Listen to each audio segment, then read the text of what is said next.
Hello, good morning, जोहार, मैं संजय और आप देख रहे हैं न्यूज झारखंड। चलिए जानते हैं झारखंड की आज की 25 मुख्य बड़ी खबरों को। गांव गांव में सरकार खोलेगी दवा दुकान, सीएम हेमंत सोरेन ने की पंचायत स्तरीय योजना की शुरुआत। चतरा जिले से झारखंड सरकार ने ड्रीम प्रोजेक्ट पंचायत स्तर दवा दुकान योजना की सौगात मिली है। मुख्यमंत्री हेमंत सोरेन ने सोमवार को ग्रामीण क्षेत्र के शिक्षित युवाओं को पंचायतों में दवा दुकान संचालित करने का लाइसेंस सौंपकर इस योजना का शुभारंभ किया। इस मौके पर सीएम ने करीब 3 अरब 78 करोड़ रुपए की 219 योजनाओं का उद्घाटन एवं शिलान्यास किया। वहीं लाभुकों के बीच 2 करोड़ 81 लाख रुपए की परिसंपत्ति का वितरण भी किया। उन्होंने कहा है कि अब गांव-गांव में भी दवा दुकान खोले जाएंगे। यहां जरूरी और अनिवार्य दवाएं उपलब्ध होंगी ताकि रिमोट और दूर दराज में रहने वाले ग्रामीणों को दवा के लिए प्रखंड और जिले की दौड़ नहीं लगानी पड़ेगी। मुख्यमंत्री ने कहा है कि राज्य को एक बेहतर और जिम्मेदार व्यवस्था देने का प्रयास जारी है ताकि सरकार की नजरें और योजनाएं सुदूर ग्रामीण इलाकों तक पहुंच सके। इस सिलसिले में सरकार आपके द्वार में कार्यक्रम के माध्यम से आपकी समस्याओं का निष्पादन किया गया। इस तरह की योजना फिर से शुरू की जाएगी ताकि जनता के साथ सरकार का जुड़ाव बना रहे। झारखंड में बनेगा 1 लाख कुएं, सीएम हेमंत सोरेन ने चेताया, कागज पर नहीं धरातल पर हो कुएं का निर्माण। बिरसा सिंचाई कूप योजना में धरातल पर कुआं दिखे, कागजी खेल नहीं हो। मुख्यमंत्री हेमंत सोरेन ने यह बातें ग्रामीण विकास विभाग के कार्यों की समीक्षा के दौरान कही। मुख्यमंत्री ने कहा कि इसमें लापरवाही ठीक नहीं है। आपको बता दें कि राज्य सरकार एवं मनरेगा के अभिसरण से बिरसा सिंचाई कूप संवर्धन योजना के तहत कुल 1 लाख कूपों का निर्माण विभिन्न चरणों में किया जाना है, लेकिन मुख्यमंत्री इसके कार्य प्रगति को लेकर खुश नजर नहीं आए और जल्द से जल्द योजना का लाभ ग्रामीणों को देने का आदेश दिया है। वर्तमान वित्तीय वर्ष में इस योजना का शुभारंभ किया गया है ताकि जल संरक्षण को बल मिल सके एवं जो वाटर हार्वेस्टिंग के प्रति लोगों में जागरूकता का संचार हो सके। बिरसा सिंचाई कूप योजना के तहत प्रथम चरण में 30,000 एवं द्वितीय चरण में 70,000 कूप का निर्माण किया जाना है। झारखंड में संताल के रास्ते आया मानसून, रांची समेत कई जिलों में हुई झमाझम बारिश, गर्मी से मिली लोगों को राहत। झारखंड में सोमवार दोपहर बाद मानसून प्रवेश कर गया। संताल परगना के रास्ते दक्षिण पश्चिम मानसून का राज्य में आगमन हो गया है। मानसून गोड्डा, साहिबगंज, पाकुड़ और दुमका के कुछ स्थानों में प्रवेश किया। इसके साथ ही मौसम में भी बदलाव दिखना शुरू हो गया। राजधानी रांची समेत अन्य कई जिलों में झमाझम बारिश से लोगों को भीषण गर्मी से राहत मिली है। वहीं लातेहार में तेज आंधी के साथ बारिश हुई। आंधी के कारण कई पेड़ गिरे हैं। मौसम केंद्र की माने तो आज 20 जून से राज्य के कई हिस्सों में हवा और बारिश हो सकती है। वहीं हवा की गति 40 से 50 किलोमीटर प्रति घंटे भी हो सकती है। बारिश और हवा के कारण अधिकतम तापमान में भी गिरावट आ सकती है। वहीं मौसम केंद्र ने आज 20 जून को राज्य में कहीं कहीं गर्जन और वज्रपात के साथ तेज सतही हवा चलने की संभावना जताई है। वहीं कल 21 जून को राज्य के उत्तर पूर्वी भाग यानी देवघर, धनबाद, दुमका, गिरिडीह, गोड्डा, जामताड़ा, पाकुड़ और साहिबगंज तथा दक्षिण पूर्वी भागों में कहीं कहीं भारी बारिश की संभावना है। इस दौरान हवा की अधिकतम गति 30 से 40 किलोमीटर प्रति घंटे हो सकती है। रांची में जैक 11वीं के रिजल्ट से असंतुष्ट छात्रों का प्रदर्शन, पुलिस ने भांजी लाठियां। जैक 11वीं के रिजल्ट से असंतुष्ट छात्र सोमवार को जैक ऑफिस पहुंचे। इस दौरान जैक अध्यक्ष अनिल कुमार महतो से मिलने की मांग करते हुए अध्यक्ष के कार्यालय के बाहर बैठे। वहीं कुछ छात्र कैंपस के बाहर खड़े थे। छात्रों को जब जैक अध्यक्ष से मिलने नहीं दिया गया तो विरोध स्वरूप सभी छात्र प्रदर्शन करने लगे। इससे रोकने के लिए पुलिस को लाठीचार्ज करना पड़ा। इस दौरान कुछ छात्र छात्राओं को हिरासत में लिया गया है। दूसरी ओर अखिल भारतीय विद्यार्थी परिषद का एक प्रतिनिधिमंडल जैक अध्यक्ष से मिलकर समाधान की मांग की। इस पर जैक अध्यक्ष ने जल्द ही छात्र हित में फैसला लेने की बात कही। गुमला में वज्रपात का कहर, 3 लोगों की मौत, 1 घायल, आधा दर्जन पशु भी मरे। गुमला जिले में सोमवार को वज्रपात का कहर देखने को मिला। घाघरा प्रखंड में नाबालिग सहित 3 लोगों की मौत हो गई जबकि 1 घायल है। वज्रपात से विभिन्न जगह आधा दर्जन पशुओं की भी मौत हुई है। यहां तक कि पुआल में वज्रपात होने से आग लग गई और पुआल जलकर राख हो गया। वहीं वज्रपात से घायल को सीएचसी घाघरा में प्राथमिक इलाज के बाद बेहतर इलाज के लिए गुमला सदर अस्पताल रेफर कर दिया गया है। बताया गया है कि घाघरा थाना के कोहीपाट पंचायत में वज्रपात की चपेट में आने से 2 नाबालिग की मौत हो गई, जिसमें तेतर टोली कोहीपाट निवासी दीपक साहू 12 वर्षीय और कोहीपाट बरवाटोली निवासी सबिता कुमारी 14 वर्षीय है। वहीं जामटोली निवासी सीमा कुमारी 13 वर्षीय घायल है। दूसरी घटना घाघरा प्रखंड की डूको पंचायत स्थित चेगरी गांव में सोमवार को हुए वज्रपात में चेगरी निवासी सोमा उरांव 45 वर्षीय की घटनास्थल पर ही मौत हो गई। पुलिस को सूचना मिलने पर घटनास्थल पर पहुंचकर शव को कब्जे में लेकर पोस्टमार्टम के लिए सदर अस्पताल भेज दिया। यूपीएससी पीटी पास करने वाले एसटी/एससी अभ्यर्थियों को हेमंत सरकार देगी 1-1 लाख। यूपीएससी सिविल सेवा प्रोत्साहन योजना के तहत हेमंत सोरेन सरकार यूपीएससी की पीटी परीक्षा पास करने वाले छात्र छात्राओं को 1-1 लाख रुपए देगी। यह राशि एसटी/एससी विद्यार्थियों को मुख्य परीक्षा एवं साक्षात्कार की तैयारी करने में मदद करेगी। इसके लिए आदिवासी कल्याण आयुक्त कार्यालय ने वित्त वर्ष 2023-24 में सिविल सेवा परीक्षा की प्रारंभिक परीक्षा में उत्तीर्ण एसटी/एससी छात्र छात्राओं से आवेदन आमंत्रित किए हैं। योजना का लाभ झारखंड से इंटर और स्नातक पास करने वाले एसटी/एससी छात्र छात्राओं को ही मिलेगा। योजना का लाभ लेने की पात्रता है कि सभी स्रोतों से अधिकतम पारिवारिक आय 2.5 लाख रुपए से अधिक नहीं होनी चाहिए। किसी भी अभ्यर्थियों को योजना का लाभ एक बार से अधिक नहीं मिलेगा। यूपीएससी पीटी पास कर चुके एसटी/एससी अभ्यर्थियों के लिए इस योजना का लाभ लेने के लिए आवेदन देने की अंतिम तिथि 27 जुलाई निर्धारित की गई है। इस संबंध में अधिक जानकारी के लिए वेबसाइट www.jharkhand.gov.in से ले सकते हैं। क्वार्टर फाइनल में हरियाणा से हारकर झारखंड बाहर। 13वीं हॉकी इंडिया जूनियर पुरुष हॉकी चैंपियनशिप में सोमवार को झारखंड टीम क्वार्टर फाइनल के संघर्षपूर्ण मुकाबले में हरियाणा से पेनाल्टी शूट आउट में 3-2 से पराजित होकर प्रतियोगिता से बाहर हो गई। मैदानी खेल में दोनों टीमें 2-2 गोल के बराबरी पर थी। मैदानी खेल में झारखंड टीम की ओर से नवीन किरकेट्टा और अतीश डोडराई ने 1-1 गोल किया। वहीं पेनाल्टी शूट आउट में आतिश दोदराई और सिमोन बोदरा ने गोल किया। राउरकेला में आयोजित यह प्रतियोगिता 22 जून तक चलेगी। 5000 अंगीभूत शिक्षक एक बार फिर आंदोलन करने पर विवश। कहा नौकरी गई तो कर लेंगे आत्मदाह।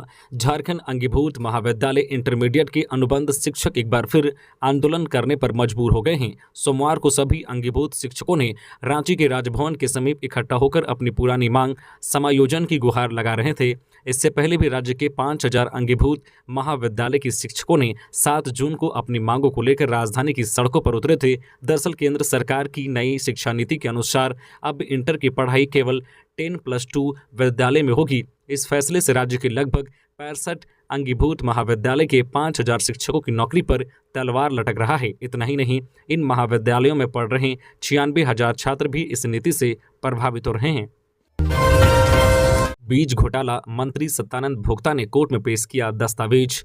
रांची एसीबी की स्पेशल कोर्ट में सोमवार को बीज घोटाला के आरोपी पूर्व कृषि मंत्री सत्यानंद भोक्ता की डिस्चार्ज पिटीशन पर सुनवाई हुई। मंत्री सत्यानंद भोक्ता ने अपनी बेगुनाही साबित करने के लिए आरटीआई से प्राप्त कुछ दस्तावेज अदालत के समक्ष पेश किए। दस्तावेज देखने के बाद कोर्ट ने इस मामले की अगली सुनवाई के लिए 1 जुलाई की तिथि निर्धारित की है। मालूम हो कि सत्यानंद भोक्ता पहले राज्य के कृषि मंत्री रह चुके हैं। वे फिलहाल हेमंत सोरेन की कैबिनेट में श्रम मंत्री हैं। सोरेन सरकार का ट्रांसजेंडर्स को बड़ा तोहफा, हर महीने मिलेगी 1000 रुपये पेंशन। झारखंड सरकार अब राज्य में रहने वाले ट्रांसजेंडर किन्नर को हर महीने 1000 रुपये पेंशन देगी। दरअसल महिला बाल विकास एवं सामाजिक सुरक्षा विभाग ने इसका प्रस्ताव तैयार किया है। विभागीय मंत्री जोभा मांझी और विकास आयुक्त की अध्यक्षता वाली राज्य योजना प्राधिकृत समिति ने इसे मंजूरी दे दी है। अब विभाग प्रस्ताव को कैबिनेट में भेजेगा। हालांकि चालू वित्तीय साल में इसके लिए बजट का प्रावधान नहीं है, लेकिन अनुपूरक बजट के माध्यम से प्रावधान किया जाएगा। हेमंत सोरेन को जगन्नाथपुर मंदिर रथ यात्रा महोत्सव में शामिल होने का मिला आमंत्रण। मुख्यमंत्री हेमंत सोरेन को रांची के जगन्नाथपुर मंदिर रथ यात्रा महोत्सव में शामिल होने का आमंत्रण मिला है। सोमवार को जगन्नाथपुर मंदिर धुरवा रांची के जो प्रथम सेवक शाह मंदिर न्याय समिति के सदस्य ठाकुर सुधांशु नाथ सहदेव एवं सेवक अमरदीप कौशल ने मुलाकात की। इस दौरान मुख्यमंत्री को महोत्सव में शामिल होने के लिए आमंत्रित किया। सरायकेला के पूर्व विधायक अनंत राम टुड्डू फिर भाजपा में हुए शामिल। सरायकेला के पूर्व विधायक अनंत राम टुड्डू फिर भाजपा में शामिल हो गए हैं। चाईबासा में आयोजित कार्यक्रम में प्रदेश अध्यक्ष दीपक प्रकाश ने माला पहनाकर उन्हें पार्टी में शामिल कराया। पूर्व विधायक भाजपा के टिकट पर 1999-2000 में अविभाजित बिहार विधानसभा की सरायकेला सीट का प्रतिनिधित्व किया था। उस समय वे चंपई सोरेन को हराकर विधायक बने थे। 3 साइबर आरोपी गिरफ्तार, 7 मोबाइल व 15 फर्जी सिम कार्ड जब्त। पुलिस को मिले देश भर के 71 क्राइम लिंक्स। साइबर थाने की पुलिस ने गुप्त सूचना पर पालोजोरी थाना क्षेत्र के मकरा केंदा गांव में छापेमारी कर 3 साइबर आरोपियों को गिरफ्तार किया है। उन लोगों के पास से छापेमारी टीम ने 7 मोबाइल व 15 फर्जी सिम कार्ड जब्त किए गए हैं। यह जानकारी साइबर थाने में आयोजित प्रेस वार्ता में थाना प्रभारी शाह इंस्पेक्टर के एन सिंह ने दी है। गिरिडीह के खंडोली पर्यटन स्थल में लूटपाट की योजना बनाते 2 आरोपी गिरफ्तार, बाइक सहित हथियार बरामद। गिरिडीह जिला अंतर्गत बेंगाबाद थाना इलाके के खंडोली पर्यटन स्थल में राहगीरों से लूटपाट करने की योजना बनाते 2 आरोपियों को पुलिस ने गिरफ्तार किया है। गिरफ्तार अपराधियों में गांडे थाना इलाके के फुलजोरी निवासी आसिफ अंसारी और सलामत अंसारी शामिल हैं। दोनों आरोपियों के पास से पुलिस ने एक बाइक सहित एक लोडेड देसी पिस्टल और 4 कारतूस बरामद किया है। हालांकि इस दौरान एक अन्य आरोपी मौके से भागने में सफल रहा। फरार आरोपी की गिरफ्तारी को लेकर पुलिस लगातार छापेमारी अभियान चला रही है। इस बात की जानकारी डीएसपी मुख्यालय संजय राणा ने पत्रकारों को दी। सिमरिया में कार्यकर्ता सम्मेलन में बोले हेमंत सोरेन, बदलते मौसम में बदलाव भी जरूरी। मुख्यमंत्री हेमंत सोरेन चतरा में कार्यक्रम के बाद सिमरिया पहुंचे। यहां करबला मैदान में आयोजित कार्यकर्ता सम्मेलन में आजसू छोड़ने वाले मनोज चंद्रा ने मुख्यमंत्री का स्वागत किया। उसके बाद मुख्यमंत्री ने एक एक कर सभी कार्यकर्ताओं को पार्टी की सदस्यता दिलवाई। मौके पर मुख्यमंत्री ने कहा है कि बदलते मौसम के साथ बदलाव जरूरी है। इसी का परिणाम है कि आज मनोज चंद्रा के नेतृत्व में हजारों कार्यकर्ता झारखंड मुक्ति मोर्चा का दामन थाम रहे हैं। उन्होंने कहा है कि मनोज के कुशल नेतृत्व में सिमरिया विधानसभा इस बार विकास की नई राहों पर चलेगा। यहाँ मुख्यमंत्री ने राज्य सरकार की उपलब्धियों को भी गिनवाया। संथाल परगना अवैध खनन केस में ईडी ने की पुष्टि, काली कमाई को ठिकाने लगाने का काम करता था दाऊ यादव का पिता। संथाल परगना में 1000 करोड़ के अवैध पत्थर खनन मामले में फरार चल रहे राजेश यादव उर्फ दाऊ यादव को काली कमाई में उसके पिता पशुपति यादव का भी पूरा सहयोग मिला। यह जानकारी ईडी ने सोमवार को रांची स्थित ईडी की विशेष अदालत में पशुपति यादव पर दाखिल चार्जशीट में दी है। रांची के पूर्व उपायुक्त छवि रंजन ने अपनी गिरफ्तारी को हाईकोर्ट में दी चुनौती। सेना जमीन घोटाला मामले में निलंबित आईएएस छवि रंजन ने अपनी गिरफ्तारी को हाईकोर्ट में चुनौती दी है। दरअसल 19 जून को आईएएस छवि रंजन के मामले की हाईकोर्ट में सुनवाई हुई। हाईकोर्ट ने ईडी को काउंटर एफिडेविट करने का निर्देश दिया। आपको बता दें कि छवि रंजन पर रांची के उपायुक्त रहते हुए जमीन की कागजात में छेड़छाड़ करने के आरोप लगे थे। छवि रंजन की ओर से अधिवक्ता इंद्रजीत सिन्हा, विभास सिन्हा और स्नेहा सिंह ने पक्ष रखा। हाईकोर्ट के न्यायाधीश जस्टिस गौतम कुमार चौधरी की बेंच में निलंबित आईएएस छवि रंजन की याचिका पर सुनवाई हुई। मामले की अगली सुनवाई के लिए 12 जुलाई की तिथि रखी गई है। सीपीआई के राष्ट्रीय महासचिव डी राजा बोले, 2024 में मोदी सरकार का जाना तय। 23 जून को पटना में जुटेंगे विपक्षी दल। भारतीय कम्युनिस्ट पार्टी सीपीआई के राष्ट्रीय महासचिव डी राजा ने कहा है कि 2024 में मोदी सरकार का जाना तय है, क्योंकि मोदी सरकार से जनता उब चुकी है। देश में सांप्रदायिक दंगे भड़काकर देश में विभाजन कर राजनीतिक रोटी सेकने वाली मोदी सरकार को देश की जनता उखाड़ फेंकेगी। देश में महंगाई व बेरोजगारी के कारण लोगों को लाचारी में जीने के लिए मोदी सरकार ने मजबूर कर दिया है। ऐसे में देश की सभी विपक्षी पार्टियों को एकजुट होने की जरूरत है। रामगढ़ में कार्यकर्ता सम्मेलन एवं 2 दिवसीय राज्य परिषद की बैठक के समापन के बाद रांची के सीपीआई कार्यालय में प्रेस वार्ता का आयोजन किया गया था। सरायकेला में राज्यपाल ने स्टूडेंट से किया संवाद, बच्चों को अंडा और दूध मिले, राज्य सरकार से करेंगे बात। झारखंड के राज्यपाल सीपी राधाकृष्णन सोमवार को सरायकेला दौरे पर रहे। इस दौरान उन्होंने जिले में आयोजित कई कार्यक्रमों में शिरकत की। सबसे पहले राज्यपाल सीपी राधाकृष्णन सरायकेला स्थित संजय ग्राम स्थित अनुसूचित जनजाति आवासीय विद्यालय में स्कूली छात्र छात्राओं के साथ संवाद कार्यक्रम में शामिल हुए। राज्यपाल ने जनजातीय आवासीय विद्यालय के छात्रों के साथ मिलकर पौधारोपण किया और तस्वीरें खिंचाई एवं बच्चों के बीच टॉफी का भी वितरण किया।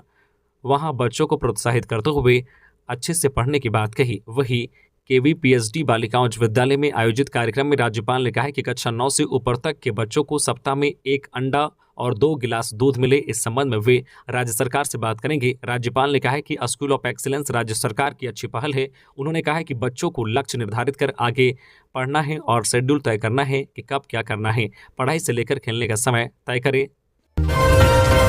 झारखंड में अब होगी शराब और स्प्रिट की रासायनिक जांच। झारखंड में शराब और स्प्रिट की रासायनिक जांचों की राज्य में उत्पाद रसायन प्रयोगशाला नहीं होने की वजह से अब तक सभी प्रकार की शराब व स्प्रिट की रासायनिक जांच के लिए सैंपल दूसरे राज्यों स्थित प्रयोगशालाओं में भेजा जाता था। सोमवार को कांके रोड स्थित उत्पाद भवन में विभागीय सचिव विनय कुमार चौबे ने उत्पाद रासायनिक प्रयोगशाला का उद्घाटन किया है। इस मौके पर उत्पाद आयुक्त करण सत्यार्थी, संयुक्त सचिव सुनील कुमार सिंह, JSBCL के महाप्रबंधक संचालन सह वित्त सुधीर कुमार, संयुक्त उत्पाद आयुक्त गाजेंद्र कुमार सिंह समेत विभाग के अन्य पदाधिकारी एवं कर्मी उपस्थित थे। हजारीबाग के सरकारी स्कूल में 22 जून से बैक टू स्कूल कैंपेन, बच्चों को शिक्षा से जोड़ने पर जोर। हजारीबाग जिले के लगभग 1800 सभी सरकारी स्कूलों में 22 जून से 15 जुलाई 24 दिन तक बैक टू स्कूल कैंपेन चलेगा। इसमें 6 से 18 आयु वर्ग के बच्चों को शिक्षा से जोड़ने एवं नामांकन के बाद स्कूल में ठहराव पर जोर दिया जाएगा। कार्यक्रम को सफल बनाने के लिए सोमवार को शिक्षा अधिकारियों का एक दिवसीय जिला स्तरीय कार्यशाला नगर भवन में हुई। उद्घाटन DC नैन्सी साहे ने किया। हेमंत सरकार से उपेक्षित है राज्य की बड़ी आबादी। राजीव रंजन।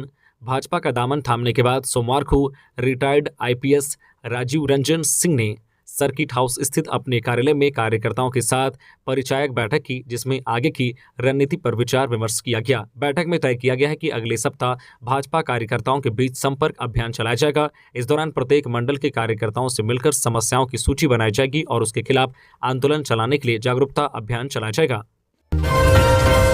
रोहतास के डेहरी में 5 साइबर अपराधी गिरफ्तार। जामताड़ा के भी 2 शामिल। गुजरात के व्यापारी से किया था 5 लाख का फ्रॉड।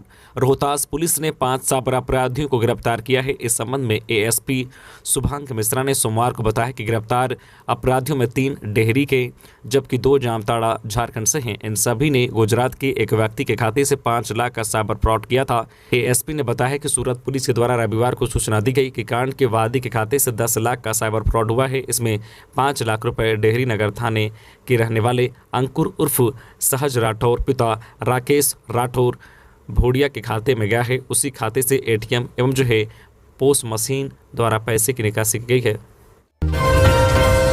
हत्याकांड का खुलासा। पुलिस ने हत्या के 2 आरोपी युवक को किया गिरफ्तार। खबर है पलामू की, जहां लेस्लीगंज में 12 जून को एक व्यक्ति की गोली मारकर हत्या मामले में पुलिस ने 2 आरोपियों को गिरफ्तार कर जेल भेज दिया है। लेस्लीगंज में 12 जून को नन्ही नामक युवक की गोली मारकर हत्या हुई थी। घर के आंगन में खाट पर सोई आदिवासी महिला की धारदार हथियार से वार कर हत्या। गोतिया पर आरोप।